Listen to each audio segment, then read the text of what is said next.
Controversial issues in relationships. Why do we cheat?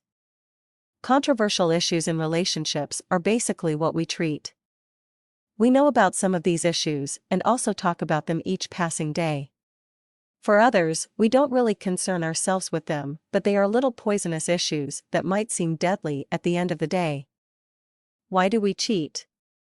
Ladies, do not look at men and point accusing fingers at them because this issue affects both sexes. After patiently scrutinizing and researching this issue, it was clear that this thing called cheating accounts for 70% of breakups in relationships. Ladies do not want to share their man with anybody, and this means ladies flocking around him pose an aura of confusion and suspicion with questions such as, "Who is she?" Also, from the part of the woman, in the past, they tend to find it a big deal to maintain 2 or more boyfriends, although these days it is as if they are born to play on men's intelligence, or rather, date more than a man at a time. Some say cheating cannot be helped basically because it seems like it is hereditary or inborn. Others say it is greed, mere greed on the cheater. In the course of my research on the subject, I came across a good analysis of why we cheat. It is derived from a movie titled Why Did I Get Married? It bases its argument on the issues of want and need. The following are the exceptions. In most cases, especially in relationships, you will only get 80% of what you need and you will hardly get the other 20% that you want in your relationship. There is always another person, man or woman, that you will meet who will offer you the other 20% which is lacking in your relationship, and believe me, 20% looks really good when you are not getting it at all in your current relationship. But the problem is that you will always end up with having the 20% that you want and losing the 80% that you really need and that you already had. This mistake is mainly done by women, letting go of the 80% because of the 20%. Usually, the 20% needed includes money, more outing, and craziness, because good girls love bad boys and bad boys are the ones with flavor and experience, while men attribute the 20% to lack of sex, more sex, presentability of his lady, dressing and appearance, to mention a few. Mostly, cheating happens when you start looking for what you don't have. Wow, this girl in my office is really hot, but it's not her features that got me. I'm crazy about her because she also understanding, intelligent, tender. So many things that my spouse is not.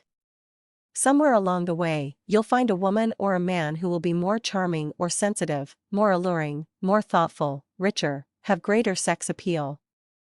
And you will find a woman or man who will need you and pursue you and will look over you more than your spouse ever did. This is because no wife or husband is perfect, because a spouse will only have 80% of what you're looking for.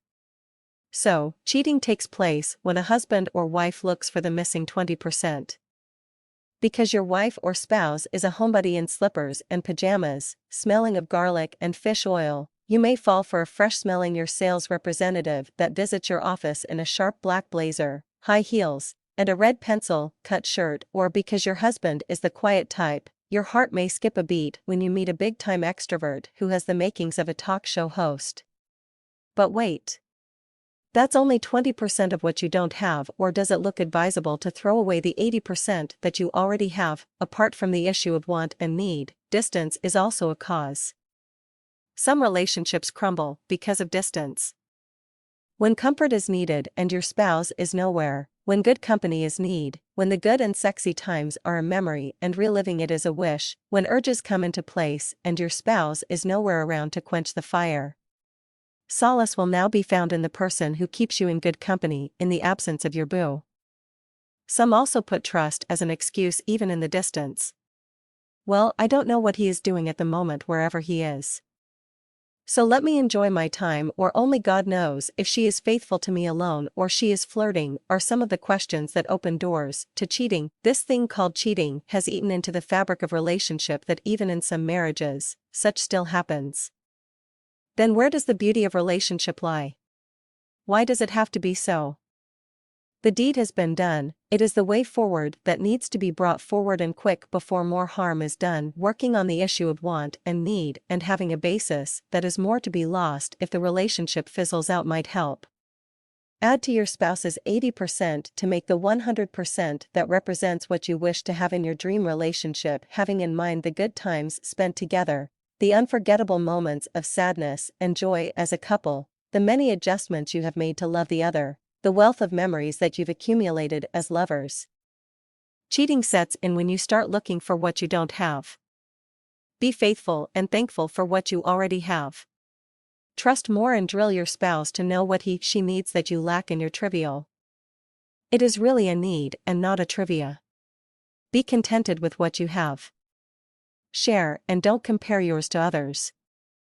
Are you like the economy airline passenger that perennially peeks through the door of the first-class cabin, obsessed with what he's missing?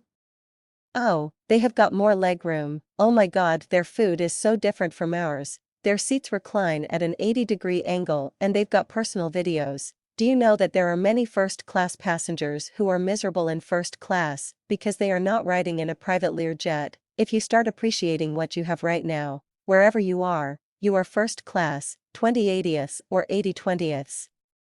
You determine your lot in your relationship and life. Enjoy what you have or share and be happy about it, because when it is out of your hands, you know the rest.